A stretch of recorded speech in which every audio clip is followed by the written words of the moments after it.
Hey, good morning, everybody. Welcome to another Compliance Capers. My name is Sonal Patel with SP Collaborative, and this is my good friend, Betty Hovey with CHCS Consulting. Hi, my friend. How are you? Good, good. How you doing?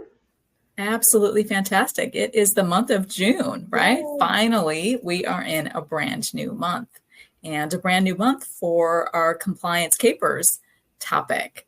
And we wanted to reveal to our audience today that we're going to be spending the entire month, each and every Friday in June, on the Targeted Probe and Educate program, those TPEs, right? I can't wait.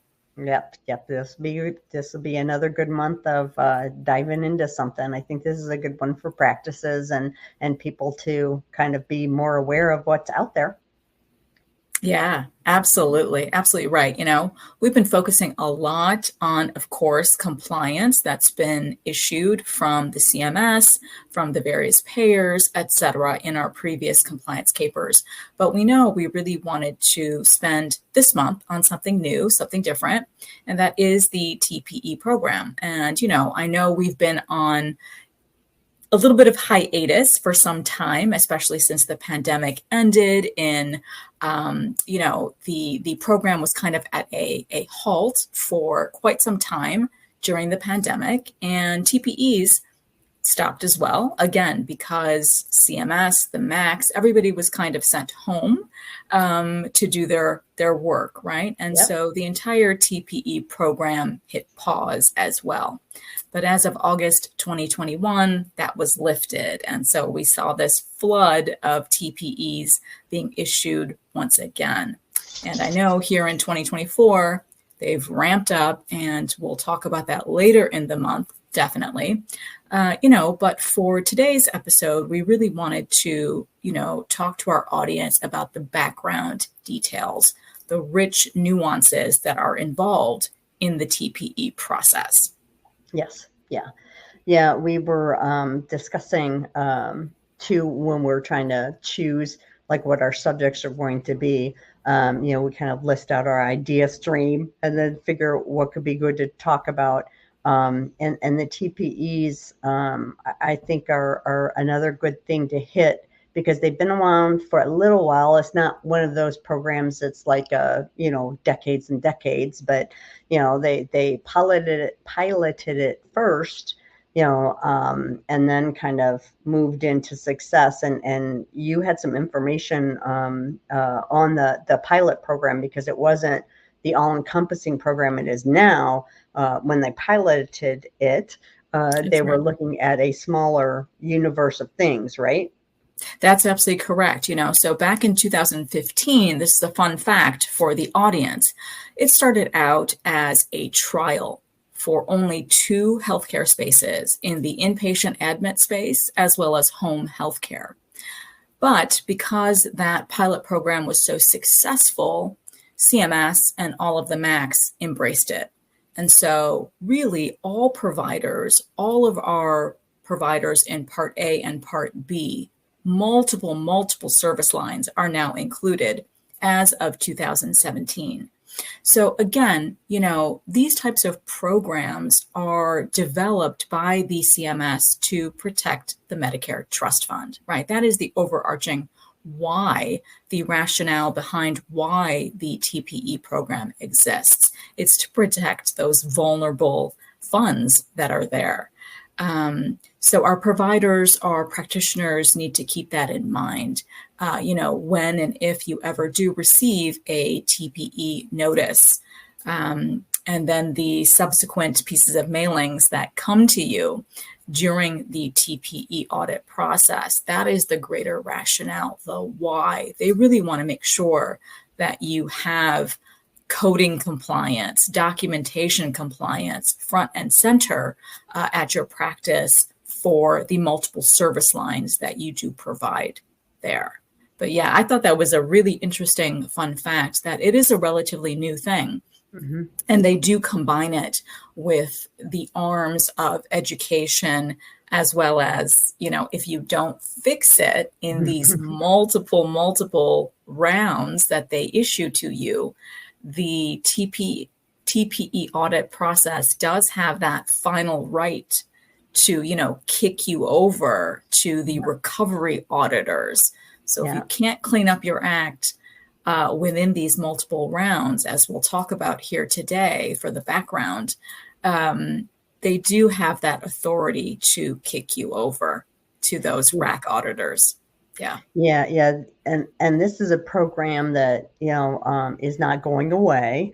When they did the first full fiscal year program from October of 2018 to September of 2019, they found a 40% error rate overall. So anytime they pilot something or take a look at something and they get an error rate that's like that, it's not something that you're going to see as a fleeting program. So, they looked at almost 500,000 claims, 435,000 of them.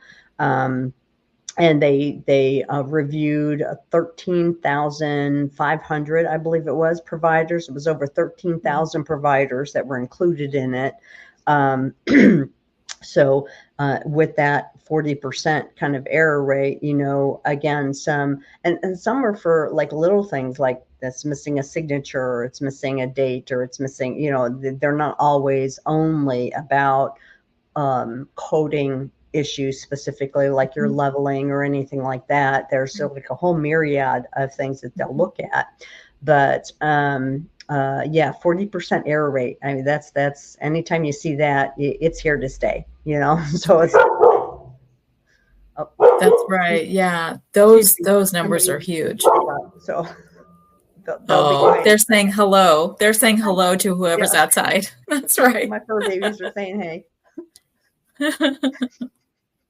Yeah. But no, that's an excellent point that, when those error rates are so high, these types of programs are therefore warranted, right? That just makes them dig their heels in more, that, they want to turn that percentage to, much, much lower, much lower. Yeah, for sure. So why don't I go ahead and find our first link here for the audience on the background details from CMS that they can peruse at their leisure. But this is really where, CMS is going to be talking about the greater background details, right, on what goes on in terms of what they're going to be issuing.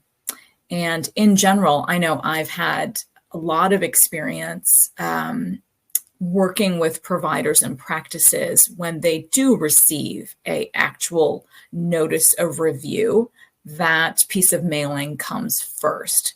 That's kind of the first thing that alerts a practice that, hey, we've chosen you and your practice. This is your notice of review, that you will be receiving subsequent pieces of mail that will instruct you to provide us between 20 to 40 claims that we've highlighted that need additional review.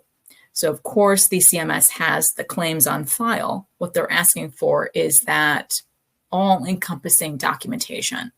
So, not only, I always like to advise, it's not only just the bare bones of the service line documentation, that note, it's all of the other supplementary documentation that could support that service line a lot better. So, as we go into the next weeks ahead here, when we talk about the various specific service lines that are at issue from the various MACs, we can touch on that more. But in general, I've had experience working with practices, and the letters that I've had to look at requested 30. So the sweet spot for the multiple things that I've had to work on and the specific service lines, those practices were asked to only send 30. So again, it's between 20 to 40. And in my experience, it was always right in the middle, the sweet spot of 30. How about you, Betty? Yeah, well, two things. One, you made a great point for everybody to pay attention to, and that's that don't just get in your head, it's just a note. Make sure that if you're sending the documentation, it's all the separative documentation that goes with it. If you need to send orders or you need to send reports from x-rays or radiology or whatever it is, that, it's not just copy this note in here, we'll just send it off. Somebody's got to go through that stuff to make sure it's complete. But yeah, I get a range. I think 30 is usually what I've seen too. But then depending on the MAC, sometimes, and that's one of the points of the program. I mean, CMS made the program, but the MACs, each MAC, runs their program. So depending on who your MAC is, you may see variations where it's the 25. I've seen a lot of 25 too, because it seemed like, I don't know, it seemed like a nice even number of order of 100, sort of thing. But yeah, 30 is one of the ones that I'm used to seeing too, because it is that halfway. They just went with splitting the baby down the middle. But yeah, it could be anywhere between 20 and 40. So that's something else when people go to the link you put up, that they'll be able to kind of read through and see what the criteria is and what they'll ask for. So yeah. And it's interesting to go through that with a client, because it's like, I'm not an employee in the office. So when I sit in on the TPE meetings, it's kind of like from the outside, I'm kind of listening for those nuggets from the MAC when they're giving them the education to say, okay, they kind of keyed in on this one point a couple times, or they seem to emphasize this one specific thing. So then I can go back for my client then and help them a little better, to make sure they're cleaning up what they're actually looking for under the TPE from the MAC. That's right. Yeah, you made a great point there, Betty, that all of the MACs are in charge of doing things their way, right? So I really want the audience, I really hope after all of these months with us on Compliance Capers that you heed our advice and go ahead and, bookmark your MAC for yourself, because they are providing you with a wealth of information on their various web pages, wealth of information on what is under their direct purview for that particular month. I know my NGS up here in Illinois, highlights things from month to month. What are they looking at? What's hot? What educational webinar are they providing? When are they next talking about what they're seeing in their region for TPEs? So, I know you and I provide a lot of education to our coding and compliance professionals as well in terms of what's going on currently, right? And it's really important to look around, peruse all of the MACs and see, because in general, you and I have been doing this for long enough, the MACs will sort of go, oh, hey, Palmetto GBA is looking at this. Maybe we should too, and when I put together large presentations, I do see kind of a reflection of that, is that the E&M TPE is going to trickle over to more than one MAC, because one MAC said, hey, it's time. We're seeing a lot of shenanigans here. It's time to put folks under a TPE, right? And then eventually the others will follow suit as well.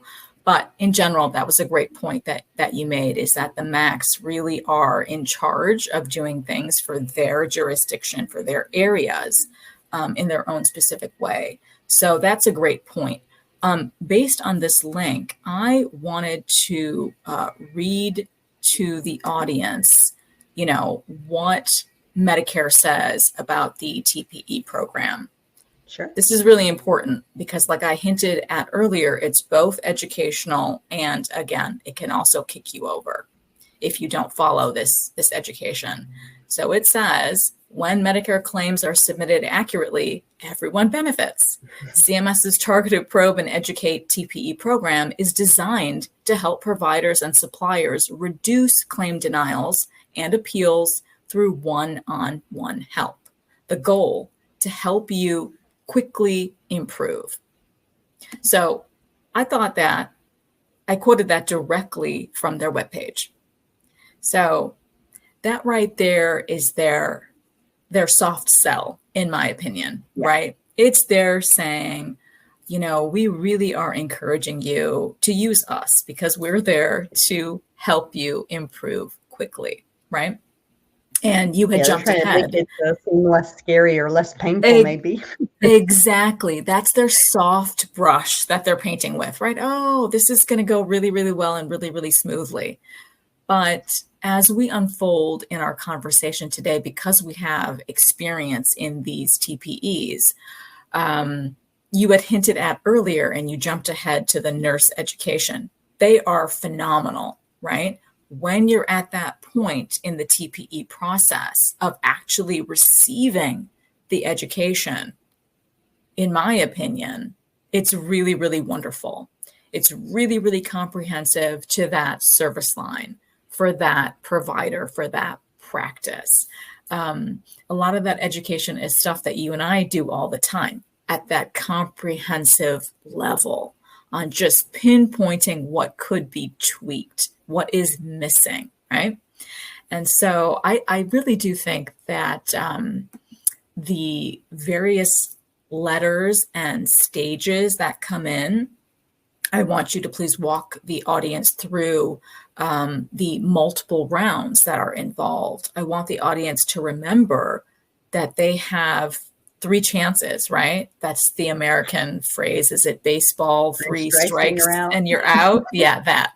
So it's the same thing here with the TPE program, is they give you 3 chances. It's a lot of chances, but again, they also have bells and whistles and hoops that you have to jump through as usual with their deadlines that they put upon you. So I'd love it if you could tell us a little bit more about those multiple stages. Sure.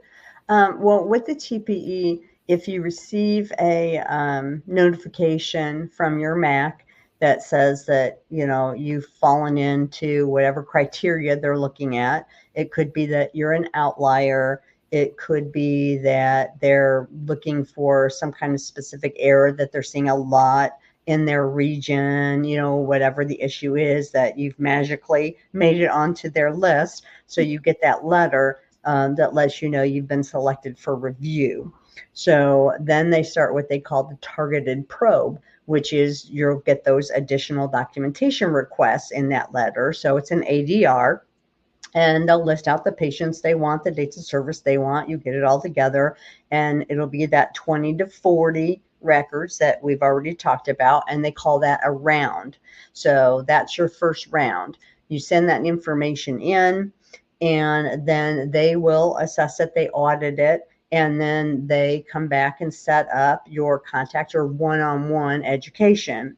So this is not like when NGS or Palmetto or First Coast does all those webinars that everybody can go attend and they talk about stuff. This is specific to those records you sent them. So it's their review with you of what's in those documentations that is still an error, what needs to be fixed, where that problem is that they were looking at in the first place for you. They go through, and they'll go through note by note with you.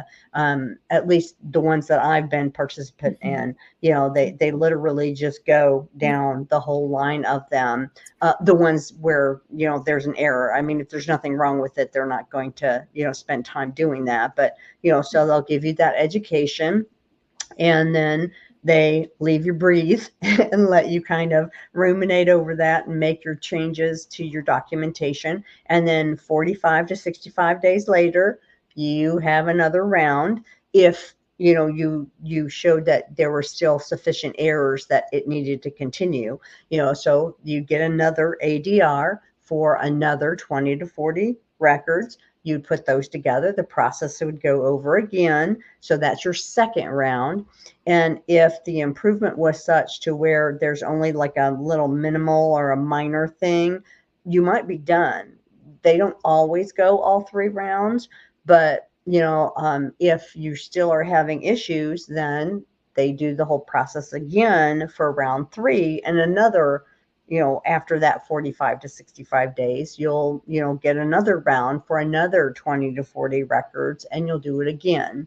So they really, kind of give you, it's not bam, bam, bam, one after the other. And they make sure after the 45 days are up, when they ask you for records, they're not going to ask you for records from a year ago. They're going to ask you for records from that 45-day period where you were tweaking things to see. So I think that's great that they do that it's not, they're not, because otherwise, to me, they're just being more punishing if they're continuing. It's not going to do any good if I'm educating you to go look at something from a year ago because you didn't have the education then. So, the way they do it makes sense and is lined up right. But that's kind of the process, how they go through it. And I think you've got a slide, right, that kind of shows that process. That's right, Betty. It kind of, and this is from the from CMS's website. So that's where we pulled this from. So you can see, you get the 20 to 40 reviews. If some are denied, you'll get that one-on-one. Then they'll give you that 45 days at least. Then they'll ask you for 20 to 40 more. So you just keep in that circle for 3 rounds.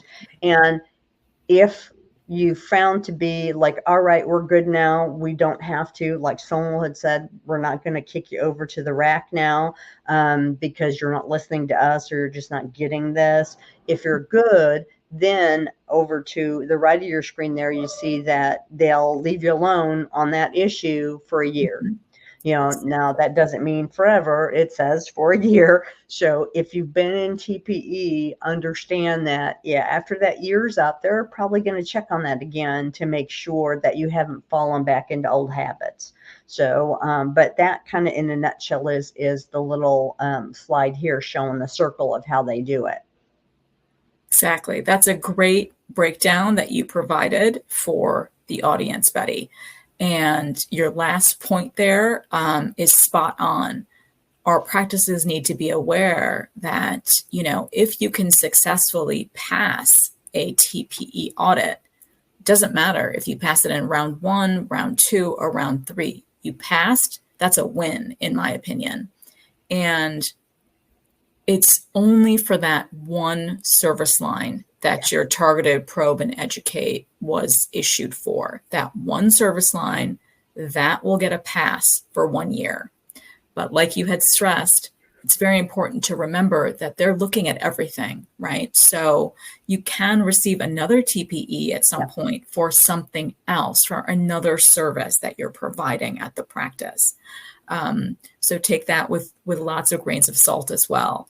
But it is a good thing that if you clean your act up for 1 year, you will not be looked at for that specific TPE that you were being looked at for those first 3 rounds. So that's also a great point to reemphasize. And I believe we have another slide that we wanted to put up and show the audience again for, what they talk about on their webpage.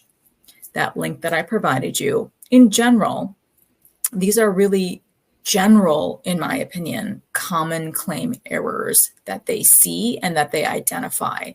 Now, from what I've seen through experience, there's much more involved than simply the signature of the certifying physician was not included. But in terms of their encounter notes, like lack of documentation, insufficient documentation, things like that, I've seen time and time again. Or the fact that documentation does not quite meet the medical necessity, that I've seen time and time again. But I always advise it's that supplementary information that can help support the medical necessity. And so I really always stress to providers is to shift their mind from not just sending that one note or that one op report or whatever it is for the service line, right? It's all of that other supportive information that will help drive the medical necessity. And then finally, that missing or incomplete initial certification or recertification. So those are some of their common claim errors that they publish on their website. So I wanted the audience to really keep that in mind. But how about you, Betty? What other things have you seen in your personal experience that are, common to what you have seen as an error?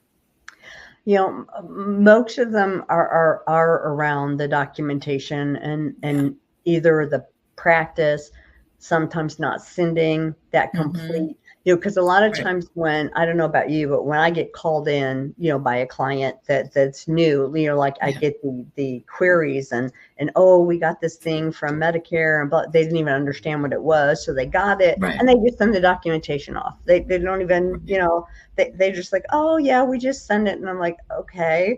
And so now they're calling them for the TPE one-on-one. Yes. That's when they contact me. And I'm like, well, why, why didn't you contact me like when you got the letter, and so when they send the information, a lot of times they don't send complete information. So I think that's some of it right off the bat.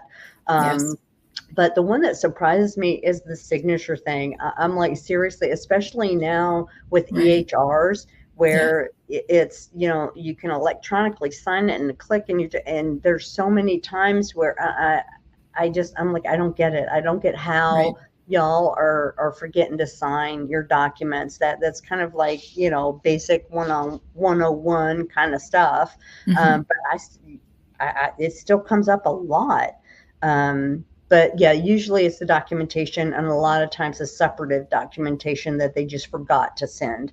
So, that's something that when you're under the TPE and when you're in a round, you can just contact the MAC. Like in our cases, when, they called me at that point, and engaged me, and I went and looked at what they sent, and I'm like, well, y'all didn't send this and this and that. We contacted the MAC and went through the stuff that, there were some things that weren't sent initially because they really didn't understand what's happening here. And, so we want to add these things to, help support the review that's being done, to kind of put it on a better path to where their error rate came way down, because now, some of the stuff was supported. But a lot, of course, documentation is always a factor. So, but yeah, they just don't sometimes understand what they're looking at and what they're getting. Exactly. That's always what the difficult part is, right? When they receive these copious amounts of mails from the CMS, right? It's kind of a yucky feeling, and I do think that's why a lot of times the people on the provider or the practices team is also wary of opening those pieces of mail in a timely fashion. I agree with you. I've had many a instance where I've been called in late in the game, right? That doesn't set anybody up for success if we're being called in late in the game.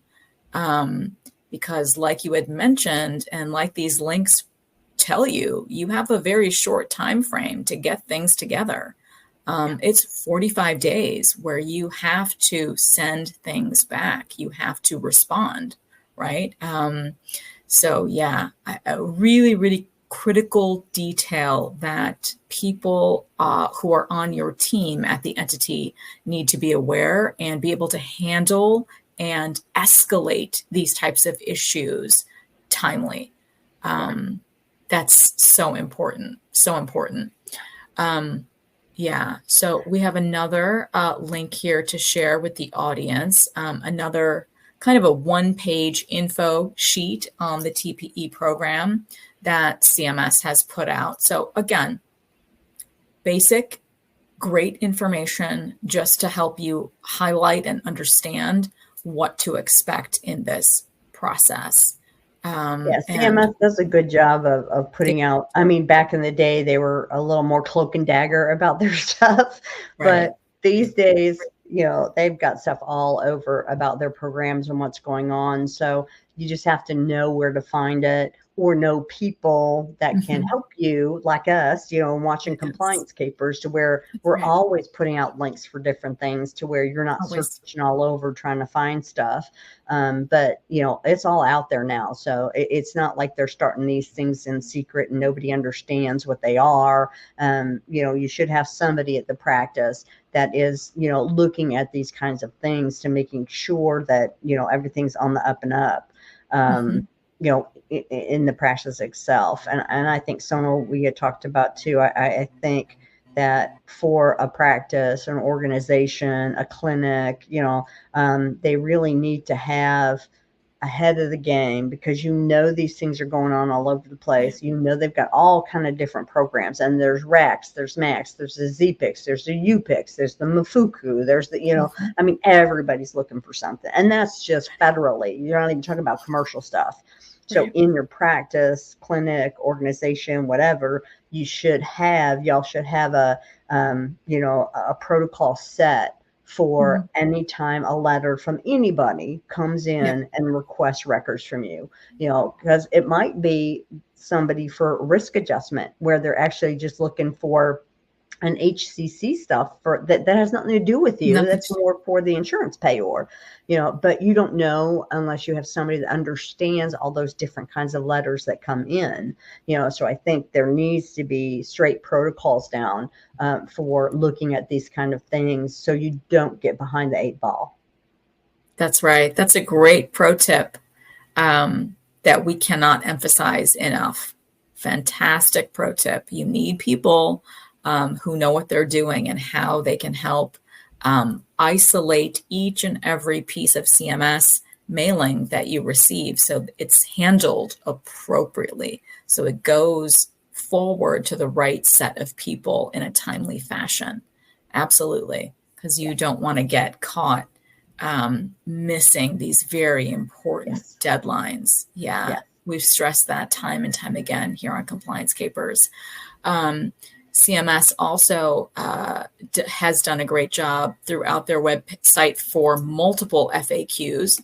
They've done one as well for the TPE program. So multiple people have reached out and they've compiled all of their questions and provided answers.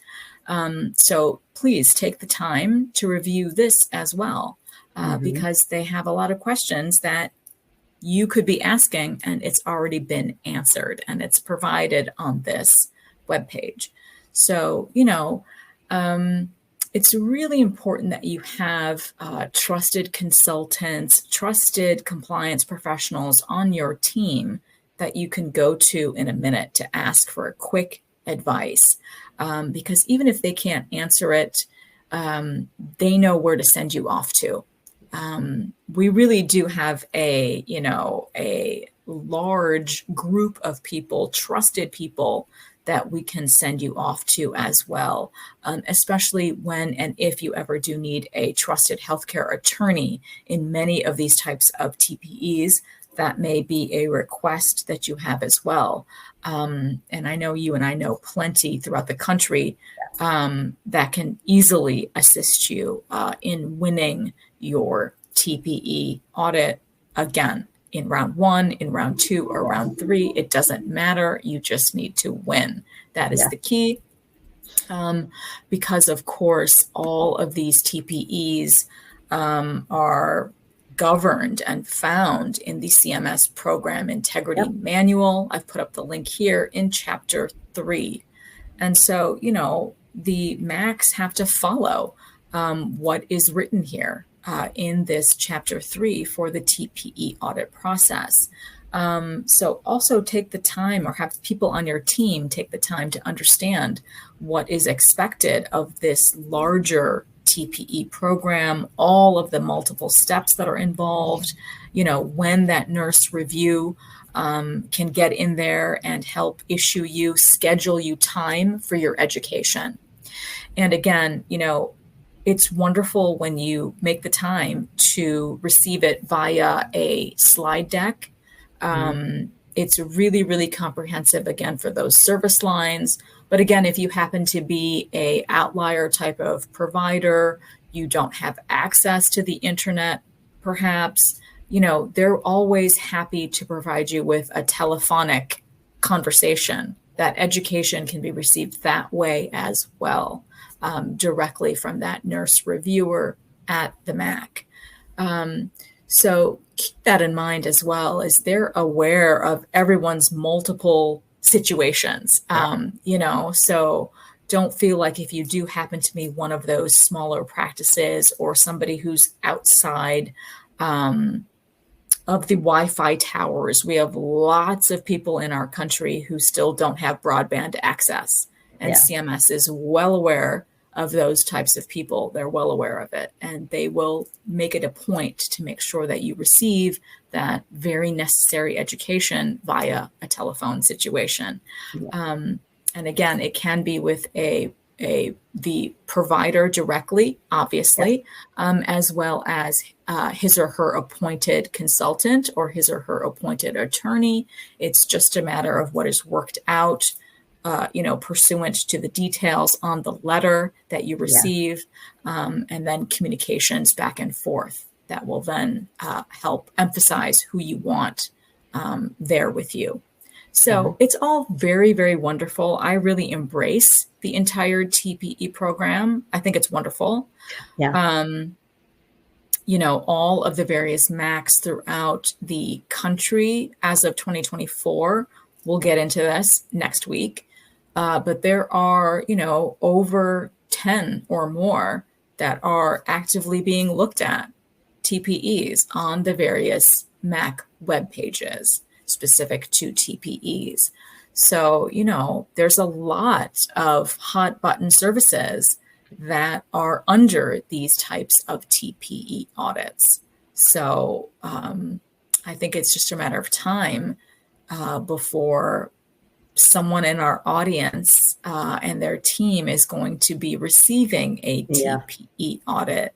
And again, it's nothing to be afraid of, because if you take action swiftly and you address what needs to be addressed, you are able to confidently pass during round 1, round 2, and round 3, in my opinion, so long you're hungry to receive those positive results.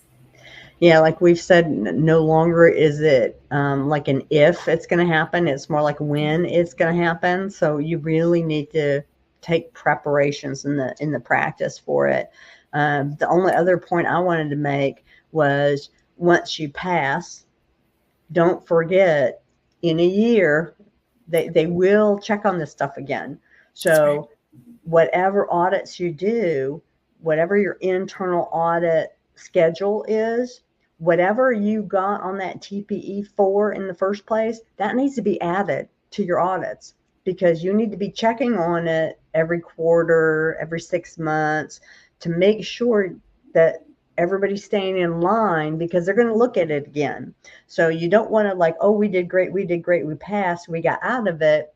And in a year, they send you the request, and then all of a sudden they're coming back to you saying, all right, like, what happened, buddy? Because then that's showing just blatant disregard for what they tried to help you with. So that can make it a lot worse. The fact that they tried to help you, you took it, you said you were good, and then you just went right back to doing whatever you felt like doing, is kind of how they take it. So make sure whatever you went under TPE for, you keep a check on it to make sure you're staying good, because they will check back on you and make sure that it's staying right.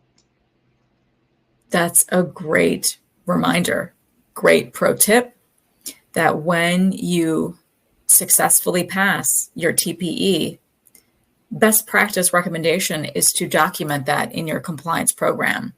I passed my TPE on this service line. These are my next best practice steps to remain in compliance forever and ever. Amen. Right? To not go back to old habits. Right? So it's best if you document that education that you received and that you embraced, and you're going to continue embracing, because when you are spot checking and continuing your internal auditing function, which we love, right? That practices start doing. That type of internal audit should pass with flying colors because you've documented in your compliance program that you've taken this education, you've embraced it, and now you're going to follow it through again and again and again. So when the MAC comes back in 1 year, like you stated, on 1 year and 1 day, they have nothing to question you for. If they ask you again for a handful of records, you will pass easily that time on round one, right? Because you've been compliant, you've embraced that education earlier. So yeah, that's a great, great pro tip there at the end, Betty. That's fantastic. Yeah. Love it. They're watching, always watching. They're watching. They are always watching. And like we've always said, they have access to those claims, right? And so it's that volume of a certain service line that will put you at risk as either an outlier or as a risk for the highest service line or that particular surgery, whatever is on them. Some new service, some new technology. There's all sorts of things that they already have a handle on because it's the CMS and they've been doing this for a very long time, analyzing those claims, those data analytics they have at their fingertips, and they've been using the analytics swimmingly, in my opinion, for all of this time. And that's why they can quickly send you these types of mailings because they've highlighted you as high risk to the Medicare Trust Fund. Again, the greater overarching rationale of why these TPE audits actually exist. But yeah, I thought today's episode on the background details was pretty robust. We went through a lot. I know there's so much more that you and I could talk about, but we just wanted to give our audience a taste of what the TPE audit program is all about and the fact that it is complex. And you really need to pay attention to each and every piece of CMS mailing that comes out regarding the TPE process. Because as we've stressed here, there will be multiple pieces of mail that come to you in the TPE audit. So, yeah. Any last final words, my friend? No, just stay compliant, be audit. Always, be looking at your stuff because you don't want to get into the TPE situation in the first place. So if you're, doing audits and education regularly inside, there's no for sure thing, but if you're always looking at things and making sure you're staying on top of stuff, you're less likely to get pulled for these things. So, the whole preventive, you don't want to get sick. You want to prevent from getting sick. Well, we don't want to get audited. We want to prevent from getting audited. So we need to do these internal reviews. That's right. Preventive measures in the business side of medicine as well. I love it. I love it, my friend. Well, I can't wait for our next episode next week where we're going to be highlighting a specific TPE that's going on in a specific MAC jurisdiction. I can't wait for next week's session where we get into the nitty-gritty, the specifics of a TPE audit that's currently going on. So, I can't wait to see you next week, my friend. This was a great episode. Loved it. Yes. Thank you. And thanks y'all for all, listening to us. And I hope you're taking our stuff to heart. So thanks. That's right. Thanks everybody. Bye.